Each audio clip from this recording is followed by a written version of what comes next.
Good morning. I love watching this place fill up with so many cherished faces. And I saw so many of you yesterday at No Kings. Yay!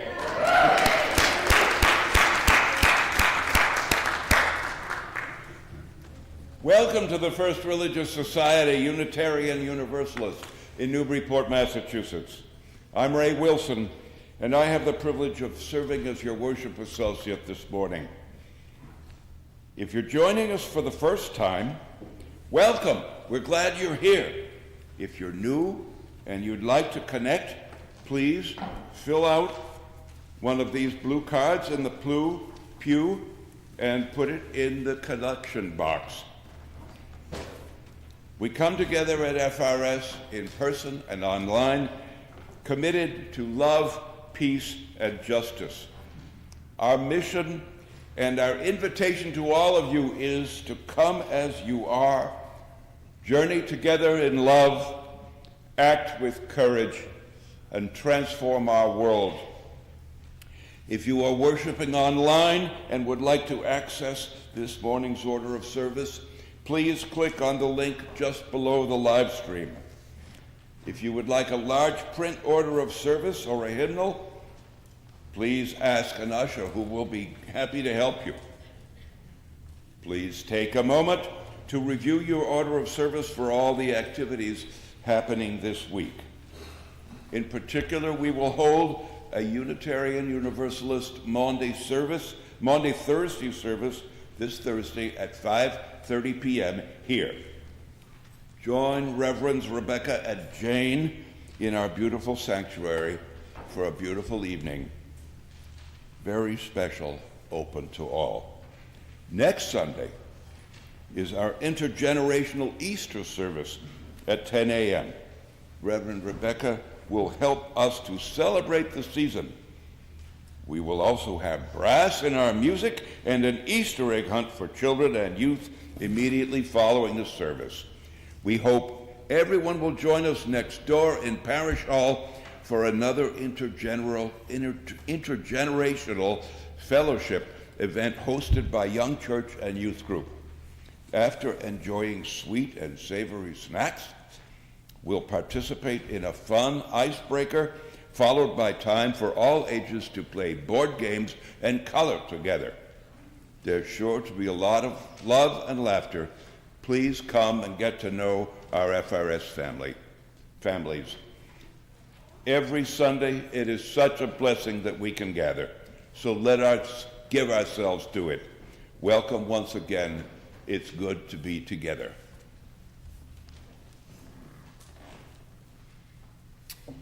It is indeed good to be together. And the intergenerational fellowship, food, and games that Ray is describing is today, immediately following the service next door.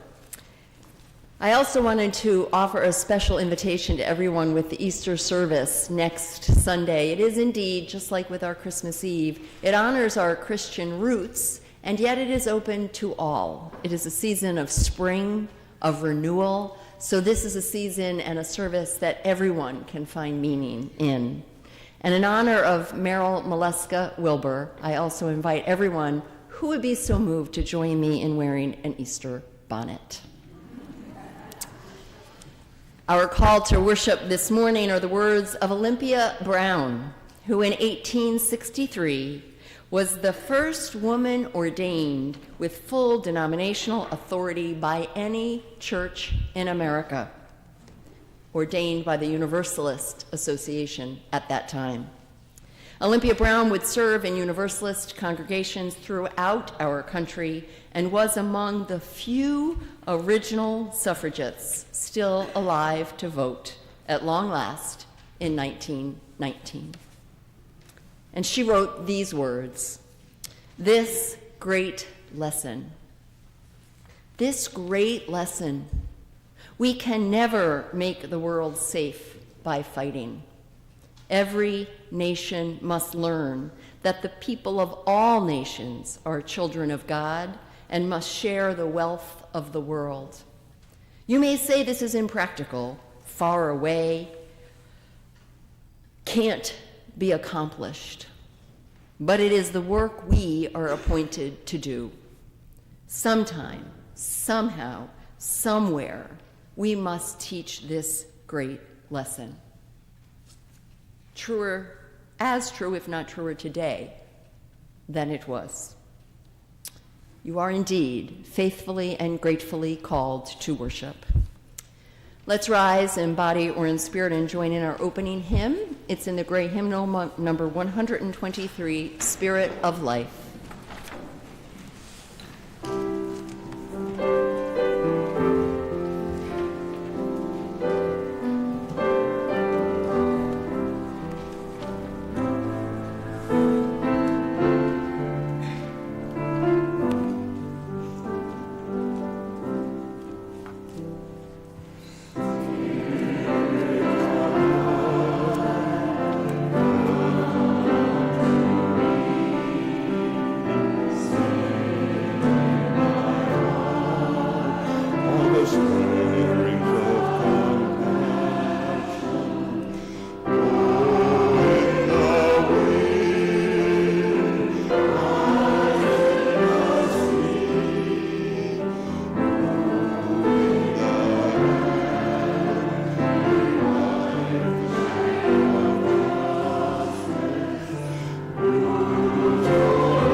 Please be seated.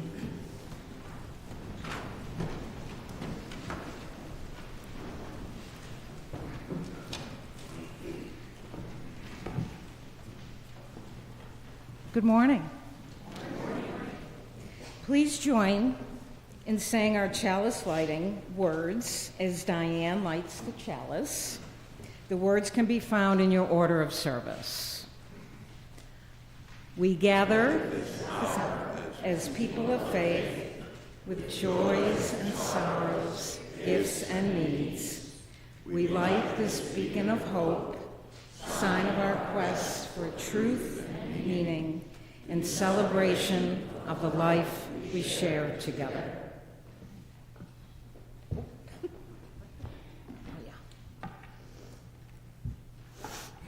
So Passover begins next Thursday. This Thursday.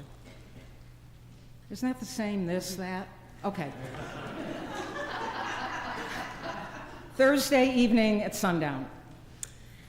Begins with a Passover Seder, which is a festive 15-step ceremonial meal held on the first 1 or 2 nights of Passover to recount the biblical exodus from Egypt. Using a guidebook called the Haggadah, families eat symbolic foods including matzah and bitter herbs, drink 4 cups of wine, and sing songs to celebrate freedom. The Seder is meant to make participants feel as though they personally left Egypt, focusing on the transition from slavery to liberation. So this is a Passover poem entitled "It Was Never About" by Evan Schultz. It was never about the 4 children, but seeing our children for exactly who they are. It was never about the 4 questions, but about living with curiosity. It was never about Dayenu, but about going to sleep, affirming that today I was and am enough. It was never about the matzah, but acknowledging the profound fragility of life. It was never about the Seder plate, but about recognizing the symbolism in everyday things. It was never about the Maggid, but about asking our parents to teach us their stories. It was never about the salt water, but about giving space for tears. It was never about the plagues, but about recognizing where our broken world needs us most. It was never about the 4 cups, but about embracing life's joys. It was never about the Seder, but about seeking a sense of order in a very chaotic world. It was never about Elijah, but about believing that a better world is still possible. It was never about the Oh, that's the ice cream. Yes. The Haggadah. But about the tradition telling us that we each have a story to write. It was, however. It was, however, always about the matzo ball soup. Happy Passover.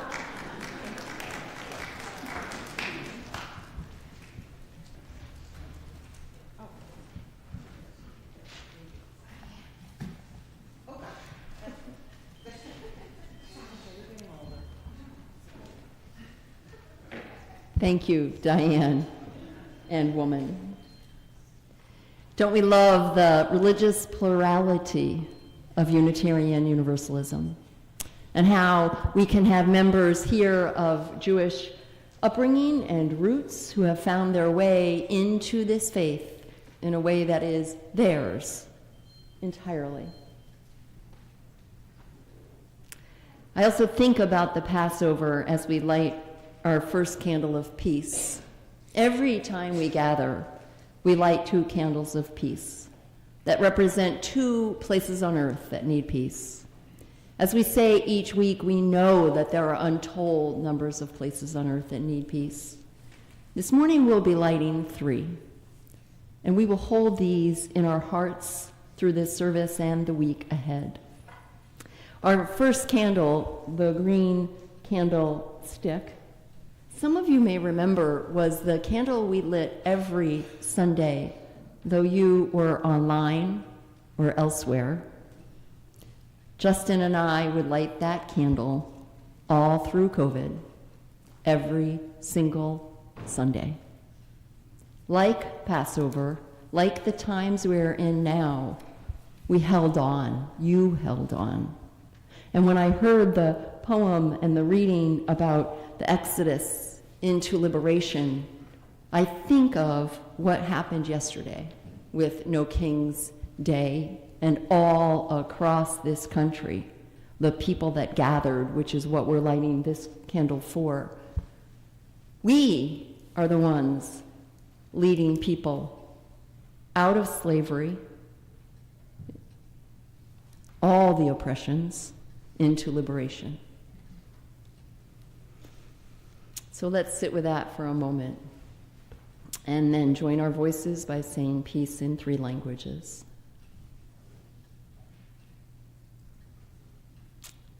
Peace, salam, shalom. Our second candle this morning is lit for the towns and others, but for us in its particularity, Newburyport, Newbury, and Amesbury, where just a couple of days ago, the placards and the headstones on graves were stolen. Stolen for citizens and veterans, and in our case here in Newburyport, the previously unknown and unmarked graves for Black people that lived in this city, taken.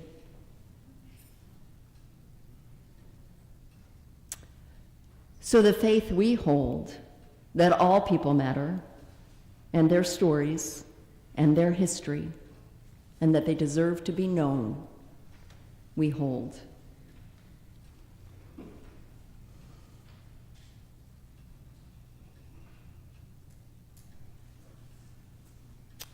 And that, like when our Black Lives Matter banner was defamed, like when the Pride banner was taken and ripped off the building, we respond not in hatred, but in deeper commitment.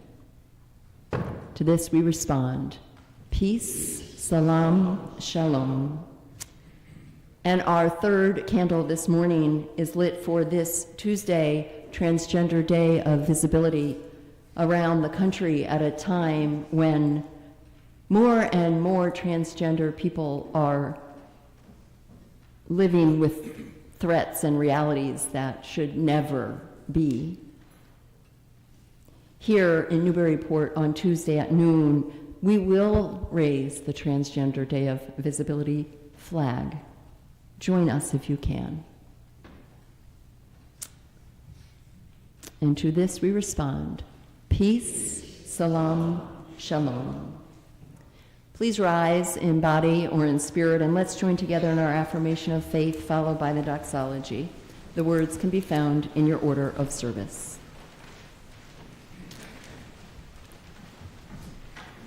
Love is the doctrine of this church. The quest of truth is its sacrament, and service is its prayer. To dwell together in peace, to seek knowledge in freedom, to serve humankind in fellowship, to the end that all souls shall grow into harmony with the divine. Thus do we covenant with each other and with God.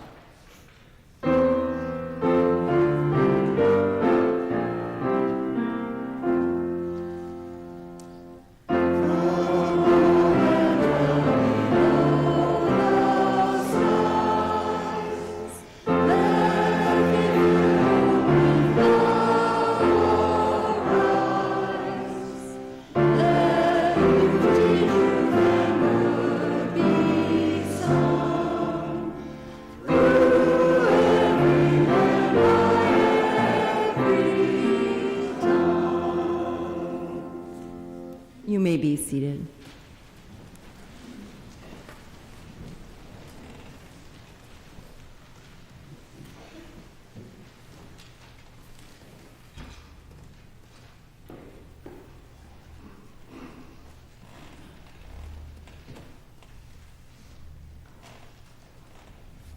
Hello, everyone. Hello. If you don't know me, my name is Maggie Himmel, otherwise known as one of the Himlets. What I plan on sharing today is a little bit about my personal journey of faith, my beliefs, and what it's been like growing up in this time of the world. Throughout my journey at this church with Unitarian Universalism, I've come to understand something important. Even though I don't necessarily believe in or fully understand the concept of an all-powerful God, that doesn't mean church isn't a place for me. What I truly believe, down to my core values, is that every human and every animal is placed on this earth for a purpose. Their path is their own, but what they're meant to contribute to this world, they will.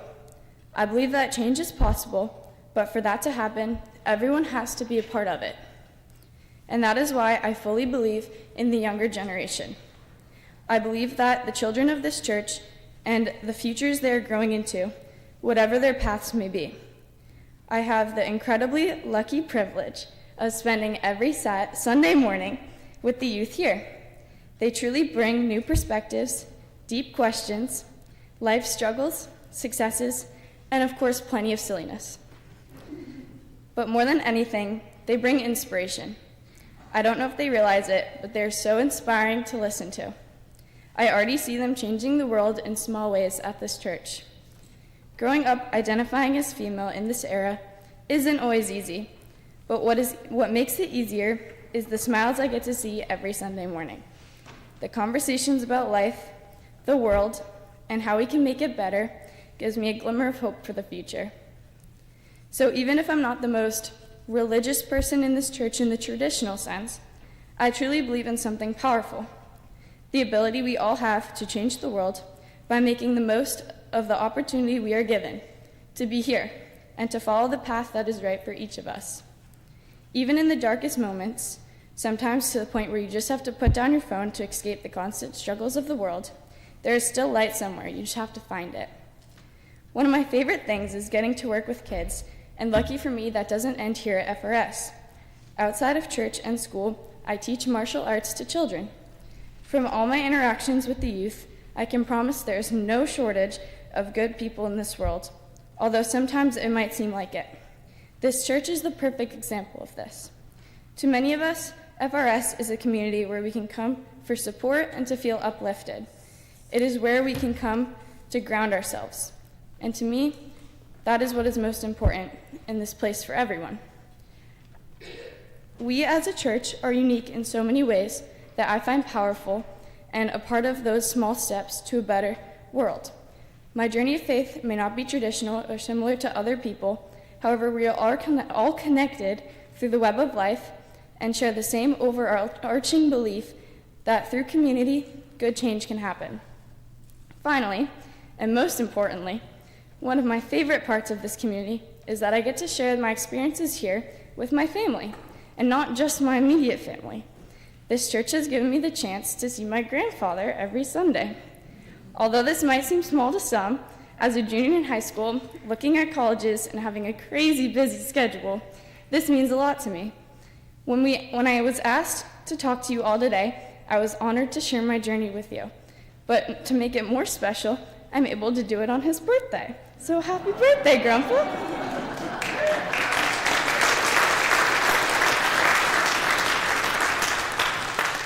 For now, this is where my journey has taken me, but I'm sure there'll be many twists and turns in my future. If I can encourage one thing, is to listen to the youth of this church. They have a lot to say. Thank you. This morning, Young Church will be picked up in the parish hall after the service. Now please join me in singing hymn number 413, Go Now in Peace, to sing the kids to Young Church.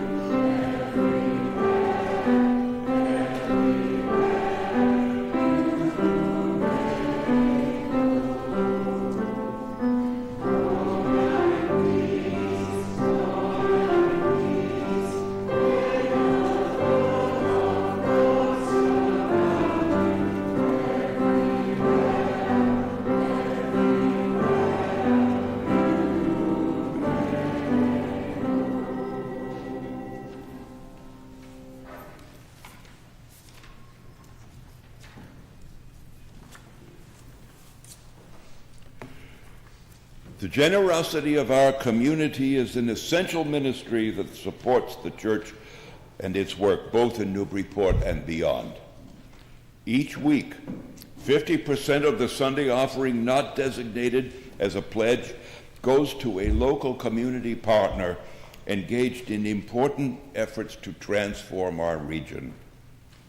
Our community partner this month is Among Friends.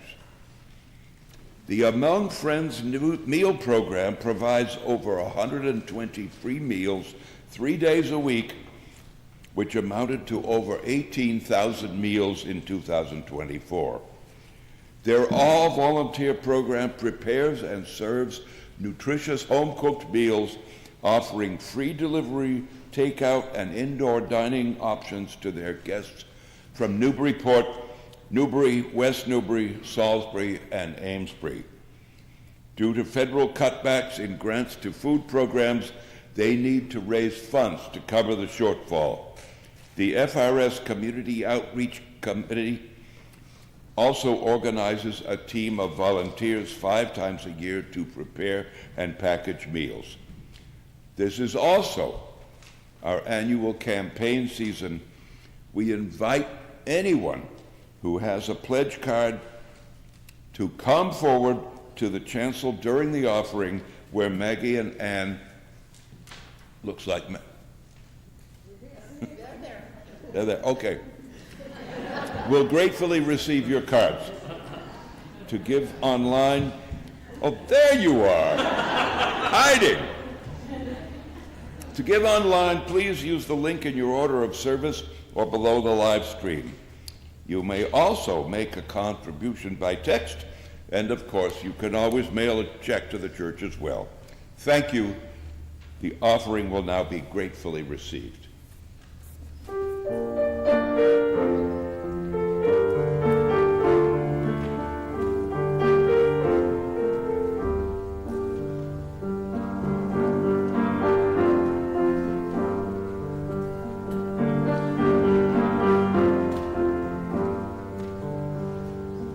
We are all the leaves of one tree.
This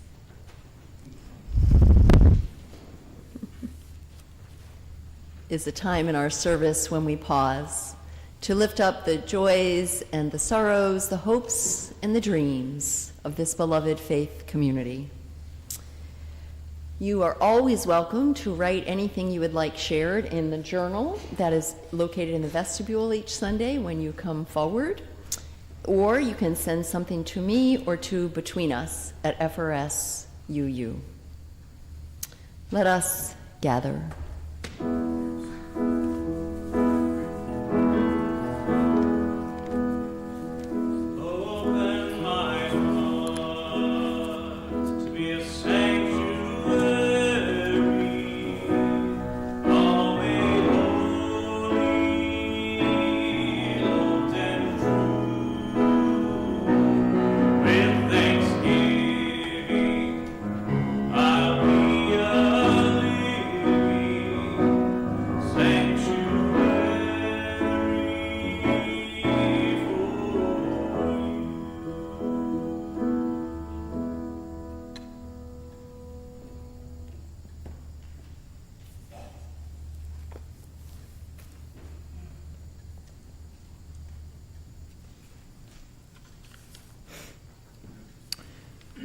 This morning we have a number of things to share and to be with together.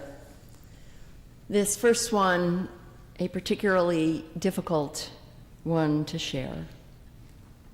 We light a candle of blessed memory and love as Cynthia, or known as Sid Rashke, lights a candle of blessed memory, sharing that her beloved husband, Manfred, father of William and Derek, who were dedicated at this church, passed away peacefully yesterday morning from complications of Parkinson's and some past cancer chemotherapy. Sid writes, although not unexpected, his passing was sudden, as the two of us had had a lovely visit the day before. After retiring, Manfred enjoyed reading, listening to music, keeping up with world news, and especially treasuring his 5 grandchildren, ages 2 until 8 years old. There will be information about a celebration of life forthcoming, but let's just take a moment. Holding in our hearts Sid, their family, Manfred's memory, and all those others who we may not even realize are connected to people in this sanctuary and online, people who are near death or perhaps have died since last Sunday.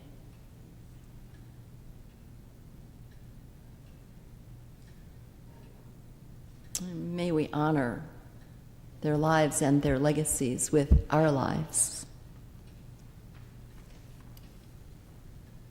We light another candle of care and concern as Karen Letourneau asks that we hold her daughter-in-law, Angela, who is mom to Karen's 9-month-old grandson, in our loving thoughts and prayers. Angela has just been diagnosed with thyroid cancer at the age of 32.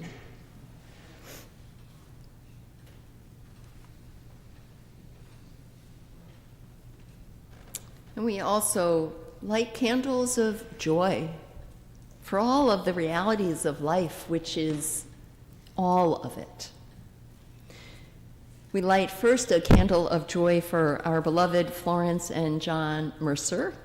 Florence shares and writes that John is doing very well at Avita and enjoys visitors, which I can attest to, and I know many others can as well. He always loved you all, so pay a visit. We light another candle of joy for interplay, which is a way that people bring together, it's a global movement, and it's a way that people bring together movements in the body with their commitment to inclusive, peaceful communities. I, for one, say and know that without it being in our own beings and bodies, I would go so far as to say it's impossible to create peace. It must come from within as well as into all that we do. So there is an opportunity to participate in a workshop on that April 9th. You can talk to Ann Mulvey about that. We also light a candle of celebration for Tom Himmel and his birthday, and an additional candle of joy and celebration this morning. Liz Larson, FRS member who has been serving as an online board member, but I think her life may be changing in some of those ways geographically. Liz shares a joy, and I'll read the words she wrote. I'm thrilled to report that last September I met the love of my life, and we got engaged last Saturday. A friend pointed out that in this time, in this crazy world, it's good to have joyful news. May our abundant love ripple outward to all those who need to feel it. And we light a final candle, as we do each Sunday, for all of the joys and all of the sorrows that, although unspoken, are held in just as much love and care. Let us join our voices.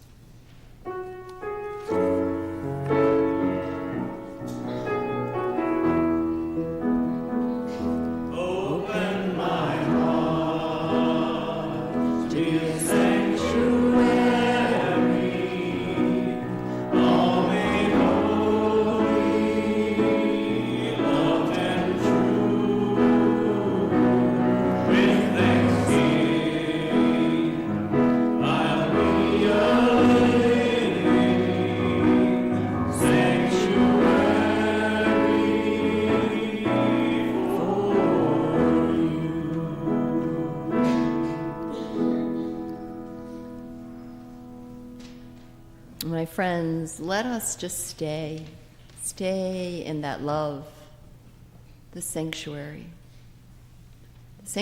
we are to ourselves, to those near and dear to us, to the people passing by.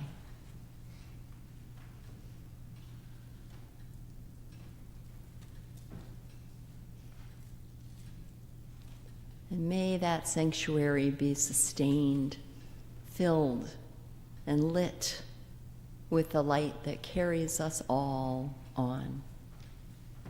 May it be so.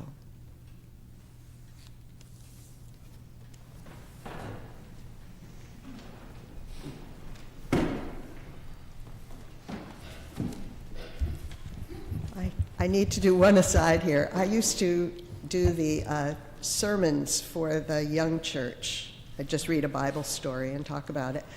Every time they would come to church once a month, and it was always after the choir singing, the young church choir. We have a decision to make. Oh, was I not supposed to speak now? Well, we all want to hear you, but the choir's ready to sing. Oh, I'm sorry. It's so good. Anne is really excited, and we're eager to hear it. Well, that's good, because I won't be crying anymore. I wanted to tell you how I always cried, and it was so hard to speak. Okay, I'll be fine.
Father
Okay, here I am again.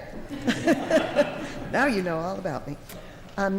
You have all got this card in your pews, and I'm not going to talk about the other side of it, although I encourage you to do something with it if you haven't. But it says rooted in community and has Vern Ellis's beautiful drawing there. And this resonated so much with me as the theme of this year's stewardship. This is perhaps because I've reached the stage where I'm marveling at the offspring of my offspring, and I'm cherishing them, but as well, I'm cherishing my siblings and friends while I can, and thinking much more often of those no longer here. Today, I get to give a shout out to some of those women who are no longer here, but gradually bound me to this community from when I first came here in my late 20s, newly married and eager to put down roots after college years, after post-college years of moving from one apartment and town or city to another. These women started and nurtured my roots here. It happened, though, in an almost imperceptible and an even homely way, through committees. We were a much smaller congregation then, and just about every activity was organized and run by a committee. And Sylvia Tattersall, our church secretary, and Sue Creed's mother, made sure every meeting was well attended by making reminder phone calls every evening so that each member knew there was a meeting coming up. Don't worry, Diane, I'm not expecting that. For me, committee work began with Cottie Fraser, mother of Chris Fraser. Cottie was a force of nature. She took me in hand literally after a service one day to Roxy Collation, another force of nature, to make sure I signed up to work on the Fall Harvest Fair. I was eased in by being allowed to skip most of the meetings and just show up the day of the fair.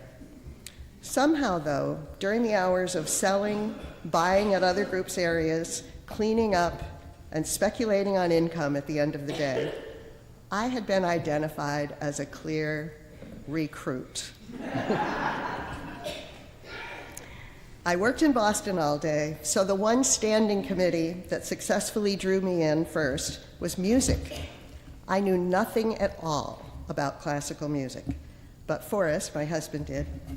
And after being wowed by my first experience with one of the concerts organized by Gene Wilson, I became an eager fan, and I agreed to provide the food and beverage for a post-concert reception.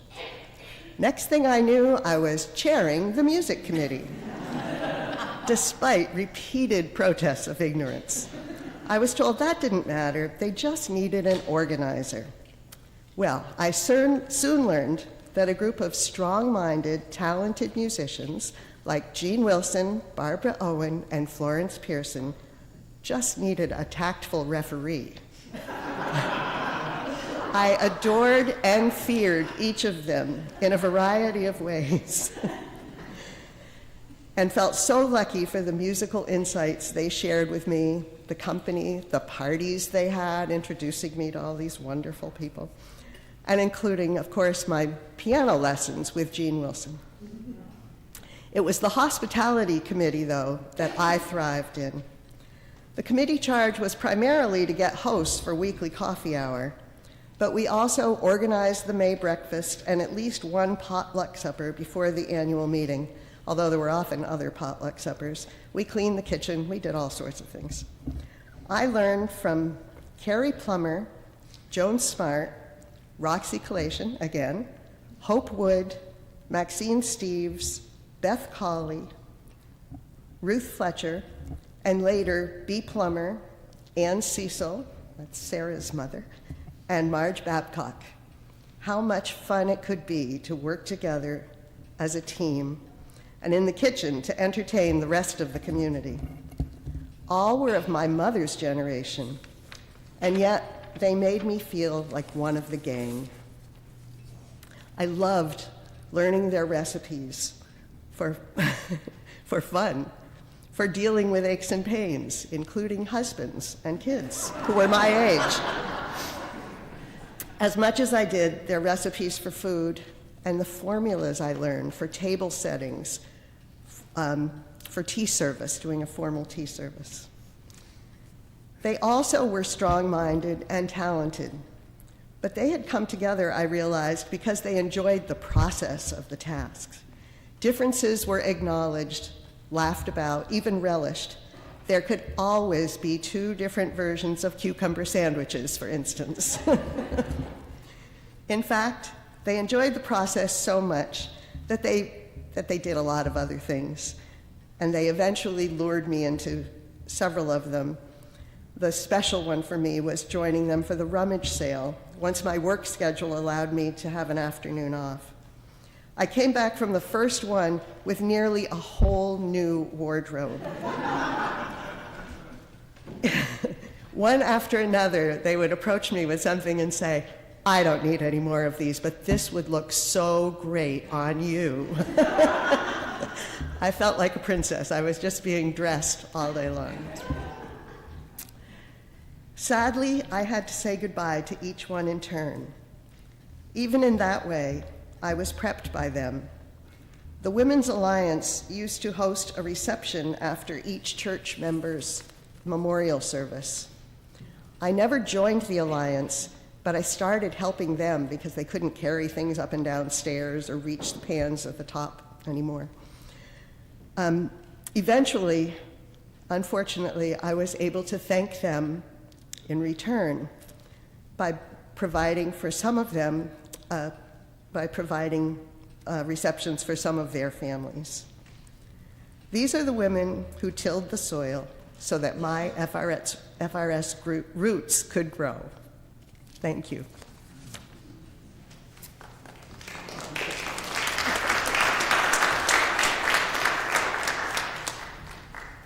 Good morning. I'm Glee Woodworth. Women parishioners, stories to remember. The FRS UU women, benefactors, singers, community board members, writers, activists, teachers, and an old Yankee. Since the 1700s, women have gathered in groups, and I found research in the early 1800s. And there were auxiliary societies, Sewing Circle, Women's Alliance, and Social Benevolent Society. They changed names, but overall, their goals were all similar. Women organized themselves for the betterment of the parish and for the betterment of the community. 1800s records show they raised money, as what's going on today still.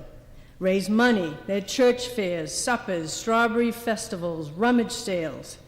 They paid for a vestry in the second story. They installed gas into the meeting house. They sent packages to Newburyport Civil War soldiers, sick and wounded in North Carolina. They sponsored activities for the church school, recarpeted the entire church, renovated parish hall and the dining room. They contributed their time and funds to other community groups. They assisted families. They purchased hundreds of yards of flannel and cotton and made clothing, quilts, pillowcases, nightcaps, socks, and stockings, and donated to needy families. And they sent women delegates to the American Unitarian Association conferences. Now let's meet a few of these women parishioners. In pew 8, right over here on your right, Julia Hale Mosley sat with her husband, retired Unitarian Reverend William Mosley. He was a minister in Revere and Scituate. And in their wills, they donated to the city and organizations $575,000. Wow. To the General Charitable Society, I'll speak in a moment more about this. To Anna Jakes, Julia specifically, assisted to aid the tuberculosis ward, the maternity ward, the children's department, the kitchen and dining room facilities. Julia donated to the Unitarian St. Peter's Chapel down on Purchase Street $10,000 to help support them. And she donated to the YWCA and Home for Young Women. Julia passed away in 1910 at 75 years old. And pew number 11 on your right, Helen Balch Fowler sat with her husband, Moses, who was a banker and a grocery store owner for 60 years. She was very active in the church, and in her will, when she passed away after her husband, Moses, she gave her home that was located on the corner of High and Winter Street to the Historical Society, now known as the Museum of Old Newbury. Okay? And another woman donated her house where the Museum of Old Newbury is now in the 1950s on Fruit and High. She donated, Helen, $16,000 to the church for upkeep and repairs of the church building on the condition that the architecture remained as is. She donated money to paint the church exterior every 5 years, paint the interior once every 10 years, renew carpets and upholstery. And she donated $10,000 to Bartlett Mall and $5,000 to the American Unitarian Association. Helen passed away in 1909 at 74 years of age. And pew number 13, Margaret Dodge Morrill and her husband, former Mayor Gaydon Morrill, sat with their family. Margaret Dodge Morrill was of the Dodge Shoe Factory fame right down here on Pleasant Street. Margaret was a graduate of Smith College. She was very active in the Society for the Prevention of Cruelty to Children, which was established in 1875. And this society was modeled after the Society for Prevention of Cruelty to Animals, which was established in the 1860s. She was also very involved with the Newburyport Women's Club, which was established in 1898 to promote intellectual improvement by bringing before its members some of the best thought of the time. Presentations were held at the different meetings, including ethics of spending money and old French and English dances. The club members raised money through lectures and yard sales and annual dues, and they donated funds to the community organizations and cultural events, scholarship funds, and boot and shoe drives. Margaret passed away in 1963 at the age of 75 years. Pew number 14 sat the Parton and Andrews families. Ethel Parton, at age as a teenager, she started to write articles and poems and stories. And when she went into her late 60s, she wrote children's books and a whole series of books she called the Newburyport series, about a young girl here setting in Newburyport. She was the first woman on the city library board, and she was a big supporter of Emma Andrews Library, still exists down on Purchase and Marble Street. Ethel was very active in the women's right to vote movement. She was also active in the Newburyport study class, which was organized in 1913. And this organization, this club, study class, was started by FRS member Alice Hardy. And she invited a group of women, including members here, at her home on Lafayette Street. And also included Minnie Ackerson and Sarah Mulliken, who you'll hear in a moment. And they presented lectures and discussions on countries, current events, and again, they made donations to the needy and purchased children's books for the libraries. And she passed away in 1944 at the age of 82 years old. The Andrews family was Reverend Dr. John Andrews, who is minister here, and his son and daughter-in-law and grandchildren sat over in the same pew as Ethel. And son John's wife, Margaret, was the founding member and first president of the General Charitable Society, which was established in 1850. It is today still active, still helping women and children in this community. It's 176 years old. And they create it to lend a helping hand to those who are struggling through poverty and discouragement. Reverend Andrews' granddaughters, Jane Andrews, and her sisters, Emily and Caroline, they all graduated from Putnam High School, which is up at the corner of High and Green. Jane went to Newton Normal School for teacher training. She taught at Antioch College in Ohio, and then returned to Newburyport, and in 1861 opened a school for girls in her home at 188 High Street. Jane's sister Emily was also a teacher. She taught with her sister Jane. She also taught art, and one of her first students was the painter Laura Coombs Hills. And she's probably the most well-known woman from Newburyport, known around the country and in Europe. And Emily also published a magazine series of children's tales.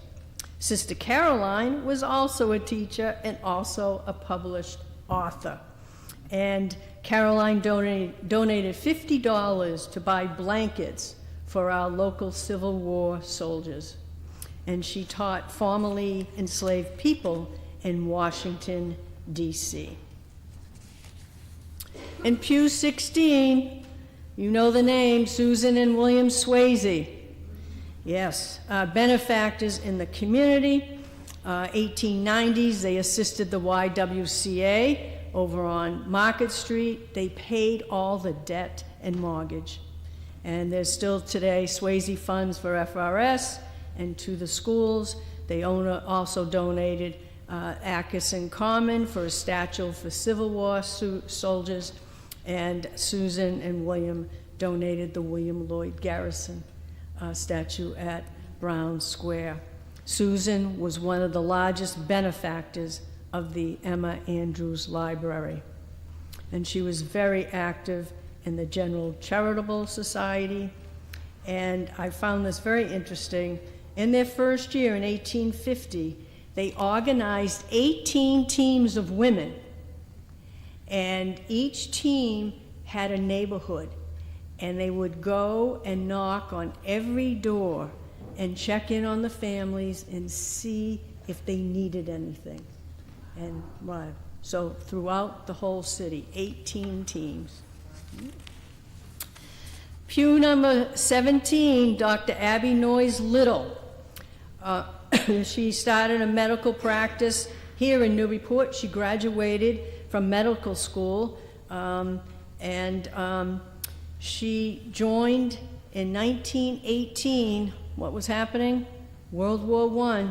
She joined the Red Cross, and she served in Normandy, and then she later worked in Turkey for 5 years for the Near East Relief Foundation, who helped the refugees of the Armenian genocide. Dr. Abby returned here in 1923, and she made presentations here at the FRS and throughout the community about her experiences in Turkey. She then took a position and spent the rest of her life in Laconia, New Hampshire. She was a physician at the New Hampshire State School for the mentally handicapped. She also worked with the Red Cross in Laconia. At age 81 in 1953, Dr. Abby passed away. And as she wanted, she was cremated, and her remains were spread on the outgoing tide of the Merrimack River. Dr. Abby once asked, May not the world at last be conquered by love when it cannot be by hate. Pew 18, one of my favorite people I learned about, way down there in the corner. Mary Curzon of Curzon Road, past Maudsley State Park. She hosted Reverend Thomas Higginson when he left FRS, and she was also friends with John Greenleaf Whittier. Her great-nephew was author, Pulitzer Prize winner John P. Marquand, who was also a member here.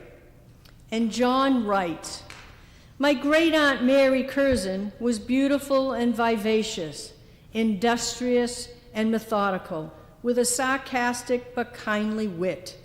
She generally wore a bonnet and had a shawl wrapped about her shoulders and hummed softly to herself. She was proud of her liberalism, was an abolitionist, and once sheltered a fugitive slave." They lived in a home of, was about 1780 built. There was no plumbing except for a hand pump in the kitchen. There was a well-stocked woodshed and chopping block, and Mary often cut her own wood. Well, one day she was out chopping wood and she cut her upper leg, and there was nobody around, so she walked into the house and stitched herself up. And nephew John said, "My Aunt Mary's embroidery work was excellent."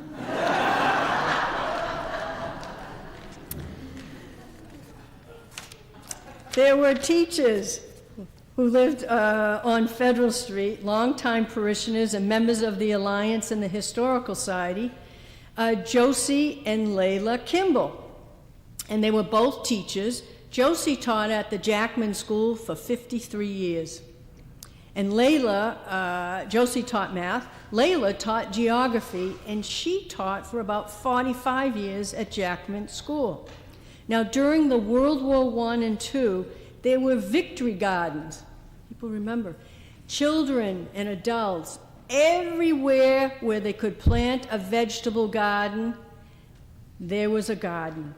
And the teachers were key to the success of these gardens to help alleviate the food shortage in both of these wars. And Josie and Layla were very involved teaching the children gardening.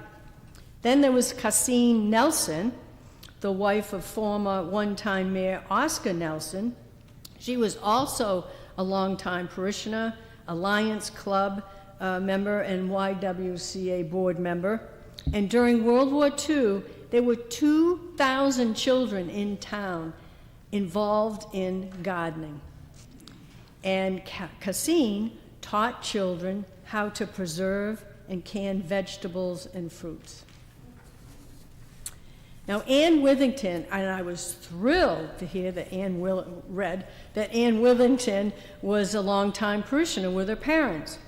She traveled around the country and to Europe. She was a peace activist, leader in the women's suffrage movement, as many parishioners were, advocated legislation for women and children's labor unions, and worked for the advancement of African Americans. She helped locally organize meetings and speakers to advocate for the women's vote. And in 1920, the first time women who could vote, there were over 2,200 women who registered right there in City Hall. During the November 1920 election in Newburyport, 90% of the eligible women voted, while only 77% of the men voted. The Essex County League of Women Voters was established in 1920, and many parishioners belonged to that. And then in 1941, Newburyport created their own League of Women Voters. The choir stood up in the balcony right in front of the organ, and Dr. Elizabeth Councilman Rogers sang in the choir. She was a member of the choir, took part in the candlelight service, was a part of the Newburyport Choral Society, and also the Newburyport Area Musical Club.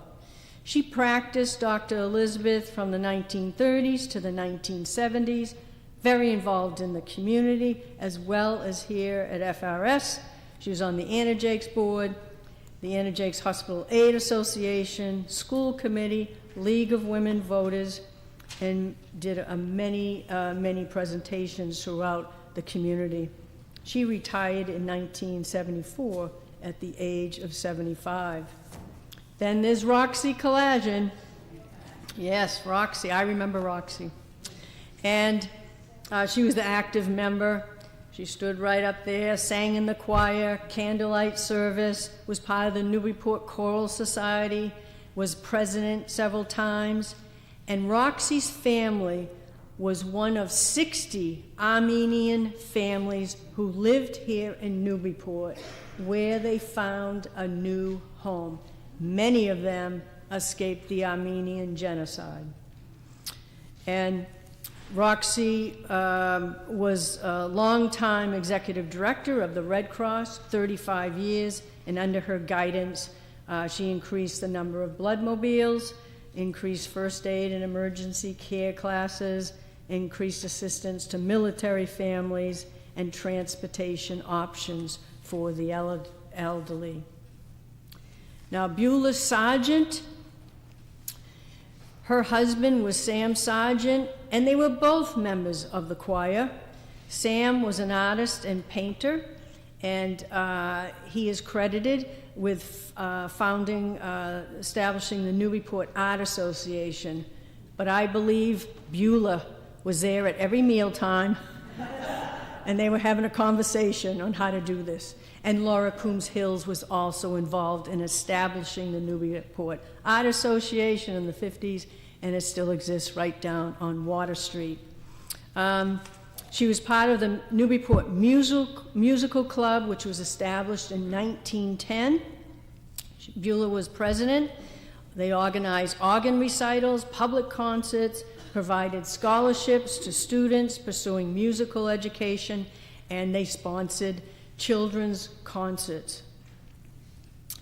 They were advertised, their meetings were advertised in the paper, and all the meetings were held at the different members' home. And they had, after the business meeting, there was always a recital, a mini recital. There was piano playing, violins, kazoos. I was a little shocked by that. Kazoos, wonderful, okay? I played kazoos in Jackman School, junior high. There were lectures on opera and Russian music and famous singers. The club members and Beulah also sponsored the Youth Music Club here in town. In pew 26, way down in the left corner, there was Carrie Brown. Her husband was George Brown, namesake of Brown School. He taught for over 40 years. And Carrie was very active in the Women's Alliance, and she was a longtime member and secretary of the Society for the Relief of Aged Females.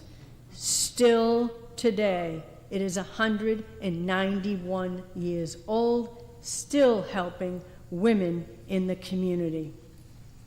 And this society, as I said, continues to help. And in 1937, for example, they gave $2,000 to women in need. Now, Elizabeth Moulton Noyes sat in pew 48 on this left aisle. Elizabeth Moulton Noyes, her father was Joseph Moulton IV. And the Moulton gentlemen, there were 6 generations of silversmiths, some of the best known silversmiths in New England. And Elizabeth was a longtime member of the YWCA board and president for many years. The YWCA, still in its original location on Market Street, was established here in Newburyport in 1883. It is 143 years old, going strong, and still the original purpose is to help young women and to provide affordable housing. Elizabeth was also a member of the Newburyport Garden Club, as many parishioners. It was established in 1929. It is 97 years old. It's still continuing as a working club, decorates rooms at the Museum of Old Newbury for Christmas tours, and they spruce up city gardens. Elizabeth Will left money to FRS, the General Charitable Society, and to over 30 friends and relatives. Pew 65 were the Mulligan women on the left aisle. There was Catherine Mulligan. Her husband was Sam, who was an MIT organic chemistry professor, and she graduated from Cooper Art Institute. She was very active here. Daughter Catherine, by the same name, she was a nurse at the Worcester Homeopathic Hospital up on Rawson Ave. Yes, we had 2 hospitals at one time.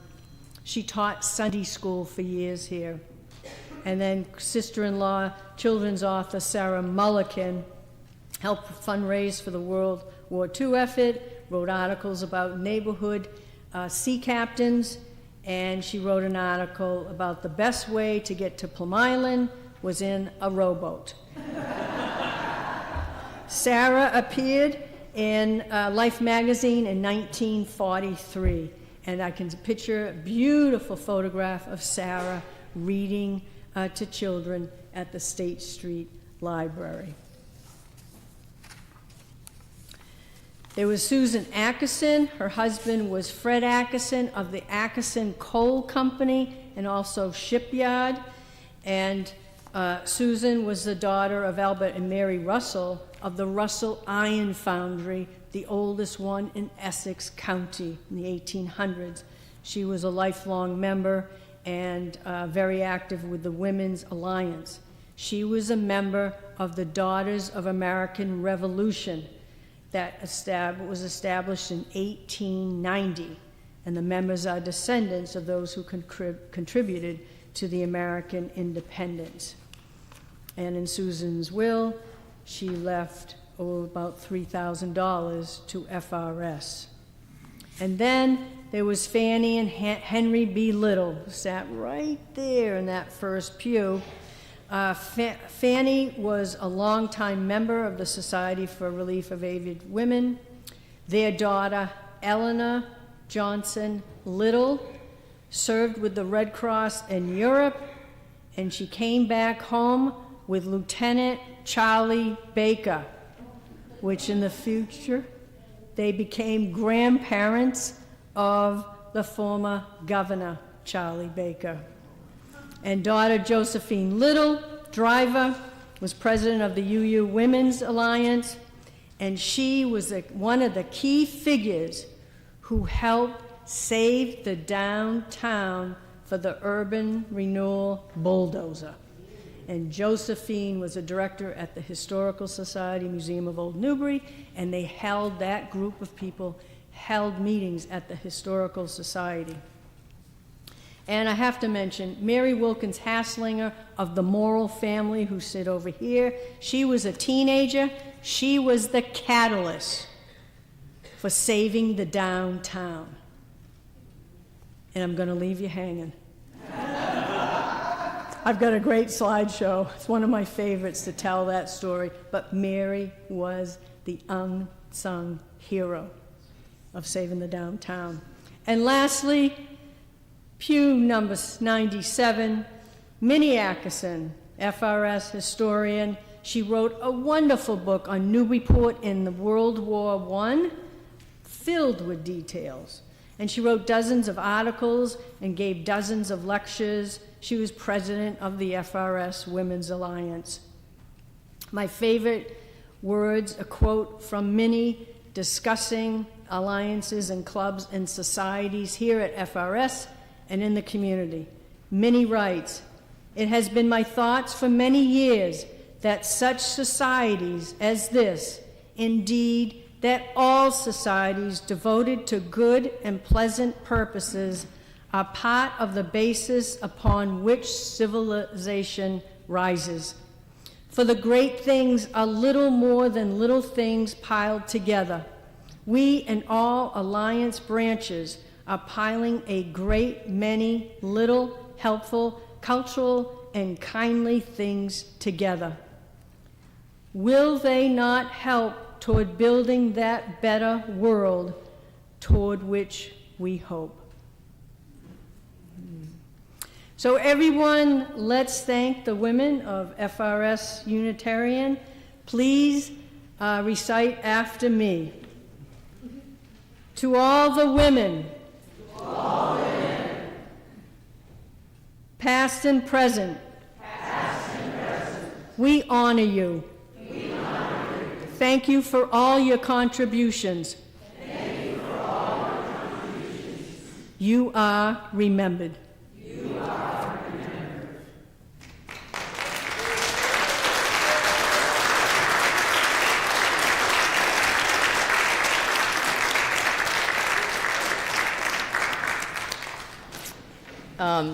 Of all the beautiful, I'm going to thank Lee a little further in a moment, but Mary Hasslinger is still with us, isn't here in church these days. But the last time I saw her, and maybe others have seen her since, she was at the tea that Barbara and Annie and maybe Empower had a couple of years ago. You know, and she's a spitfire. She's physically petite, but oof.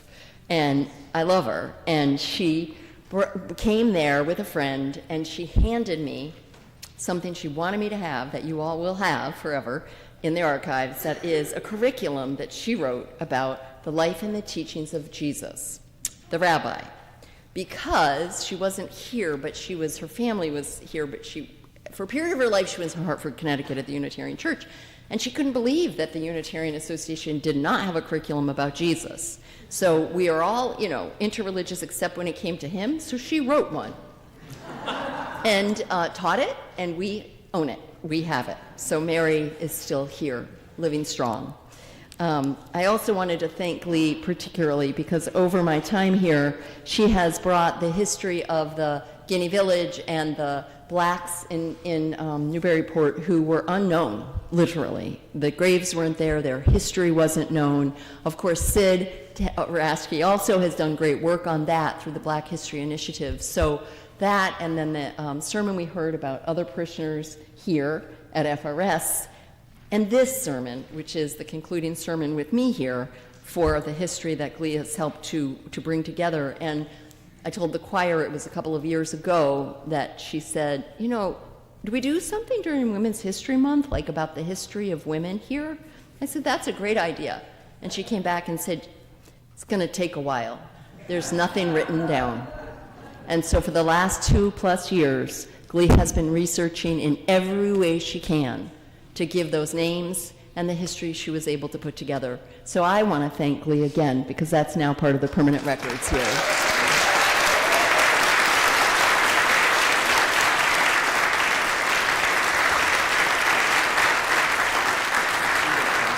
And we'll add Ann's to it. We'll add Ann's as well.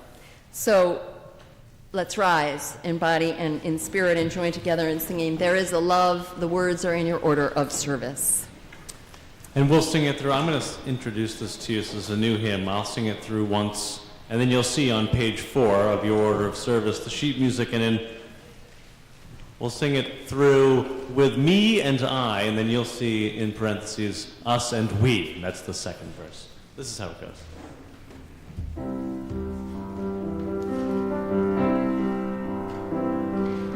There is a love holding me. There is a love holding all that I love. There is a love holding all. I rest in this love. Now I invite us to sing that through twice. There is a love holding me. There is a love holding on.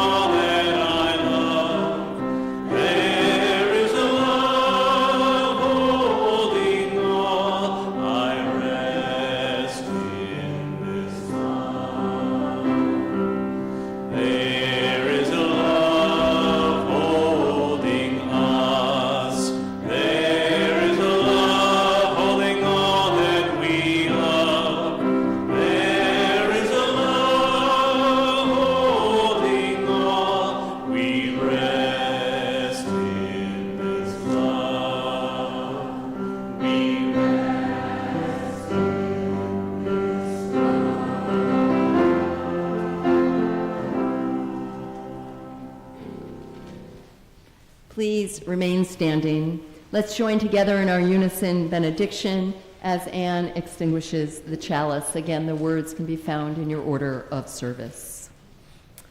May the love which overcomes all differences, which heals all wounds, which puts to flight all fears, which reconciles all who are separated, be in us and among us, now and always. Again, everyone is invited to join next door for the intergenerational food and games. We watched them sneak by to get over there, so I know they're waiting. So join our children and youth. And my friends, as we prepare to go from this place, I often close my eyes. Today I want to look in your eyes and say the world needs this church. When we were there yesterday, standing with Steve and Eileen, there was an FRS contingent here, and we were waving to the FRS contingent on the other side of the street. Now, more than ever, to honor the legacies of all the women you heard about today, please keep this church strong and going. And so too, go in peace, my friends, and return again in great love. Amen, and blessed be.